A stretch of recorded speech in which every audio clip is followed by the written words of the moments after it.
When I go to a family gathering, there's tons of food on the table, you know, and, you know, your aunt makes her favorite potato salad. Your sisters, or your mom's sister's husband makes the best barbecue ribs. And you're just like, oh man, you just want to dig in. I tend to go overboard on everything I do, eating, having fun, eating ice cream with my kids. The whole 9 yards, I just kind of go overboard. I love piñons, and I love nuts, and I love all the things they tell you to watch. And the fat on them. I only eat the fat on the pork, and I give the pork to my kids. I'm a total sugar man, you know, I mean, if I could eat candy for breakfast, lunch, and dinner, I would. I was a person who, if they didn't have soda pop in their refrigerator, felt like their kitchen was empty. We used to go out definitely every week, you know, maybe 3 times out of the week and go get a pizza or hamburgers or whatever. Boy, I know the challenges of how hard it is to make it a priority to eat well. It's so easy to go to the fast food place and eat, or, you know, grab something that's not quite as healthy for you. I really feel like, you know, you are what you eat, you are what you say you are, and you are what you do.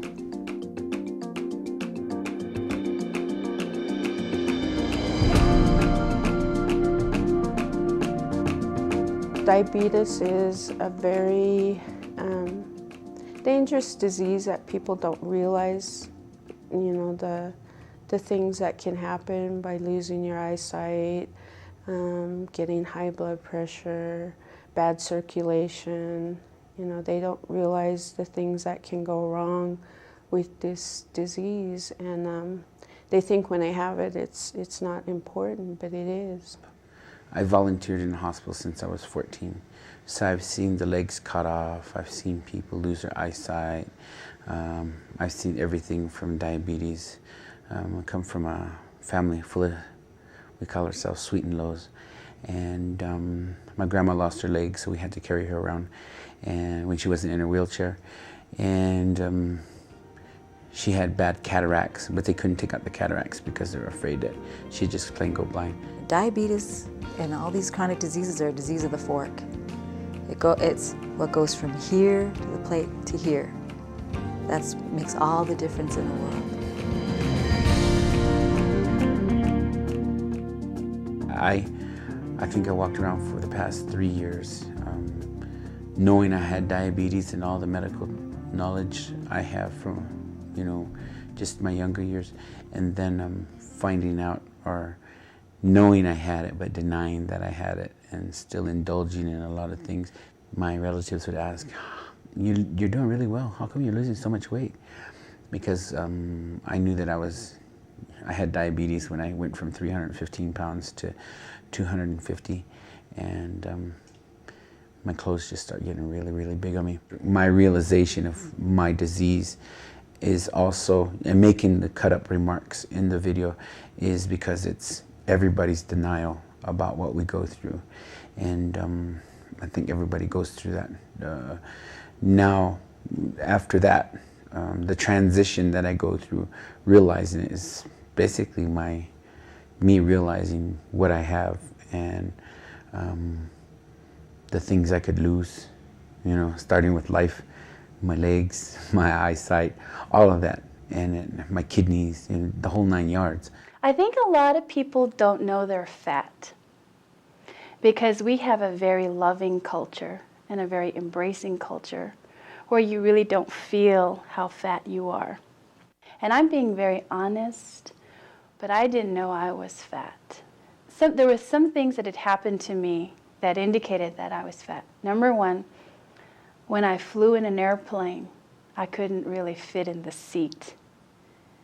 And one time I was riding in a bus while traveling in St. Louis, and this lady sat next to me, and she really poked me in the side, and she says, "Well, you're so fat," is what she said to me. And then another thing was I couldn't really fit in my automobile, and I reached down to push the seat back, and that was as far as it went. And I got out of the truck and I looked and I thought, this is, But you don't really acknowledge those things. You know, you kind of are in denial about it. There's this theory out there, and it's controversial, but it's out there in Native America concerning why we tend to be heavier than other populations, and why we have the obesity and the heart disease and the diabetes. And it's called the thrifty gene theory. I buy into that theory. I believe that the Creator blessed us with the metabolism that we have. We're very fat or energy efficient. And what helped us to survive for thousands of years is the way we evolved, because we had to deal with feast, famine, feast, famine. And those that survived were the ones that became the most efficient with energy, with the food that they took in. And that allowed us to survive during famine. But now we're in constant feast. And not only that, we don't have to work for any of that food anymore. We don't have to work for our homes, for our food, for anything. Not that, not physically anyway. And we're not the only ones that are facing that challenge. It's Aboriginal people all over the world are facing the exact same challenges, because everybody's lifestyles are changing. Everybody's eating, the packaged foods, throw it in the microwave, go to the fast food joint, high fat, high salt, high sugar food. And it's affecting everybody in the same way. It's killing us. When people sit there and say, well, throughout this whole video, they've been, in the making of this video, they've always said, man, you have this, you are unlike any other Navajo, or you're unlike any Indian. And I sit there and I say, well, I'm the Indian of old. Those people exercised all the time, because of the fact that they didn't have vehicles back then. They walked, they worked hard a lot, and I like to look back at my ancestors and say, that those guys had it tough, had it rough. And I want to be like them, mentally and physically strong like them. In Navajo, we have a philosophy that you should live to 102. And my great-grandmother lived to 103. And the week before she died, she was still walking with her cane. She was still happy, and she was still smiling. And she, I would say, is my role model. Some people want to be successful in Hollywood or Madison Avenue or wherever on Wall Street. I want to be a happy, healthy, energetic old woman at 100 years old.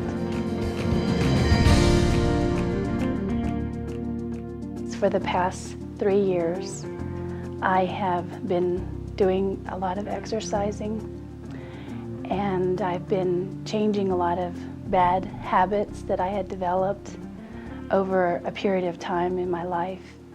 And just in my family, there is a history of diabetes, and I knew for a fact that I had a 50% chance of getting diabetes if I didn't do anything about it.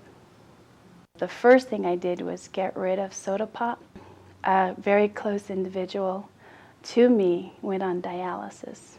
And while she was going through the process of dialysis, her filter was popping.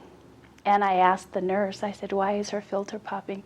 And the nurse said, she probably drank a lot of carbonated drinks. And soda has a lot of carbon in it. And I looked at her and I said, is this just something that happens to a dialysis person? And she goes, no. She says, our bodies, even a healthy individual, cannot digest carbonated water. And so it shoots like BBs through your kidneys. And that was a real wake-up call for me. And I'm like, whoa. For myself, for my work, for my family, for my own environment in which I live in, I want to be healthier. We can't change automatically overnight going from junk food to health food. I think we have to take it slowly. And that's like the main thing that people are afraid of, is like, oh man, we got to start exercising. So that means tomorrow I got to start running 5 miles. I got to start eating healthy, and I got to stop sitting on the couch flipping the channels, Go into it slowly, learn it, understand it, and then live it. You know what I mean? One of the quotes I've heard now to this point is, you don't live to eat, you eat to live.